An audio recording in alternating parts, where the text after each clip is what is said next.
शेखुपुरा में ये किला मुगल शहंशाह जहांगीर की यादगार है, जिसे 1607 में तामीर किया गया।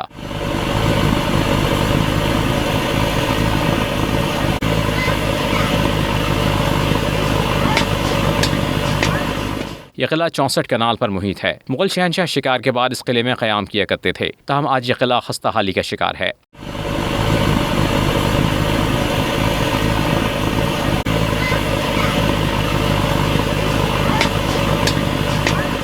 किले की इमारत को खतरनाक करार देकर सैयाहों के दाखिले पर पाबंदी आयद कर दी गई है, जिसकी वजह से सैयाह मायूस होकर वापस लौटने पर मजबूर हैं।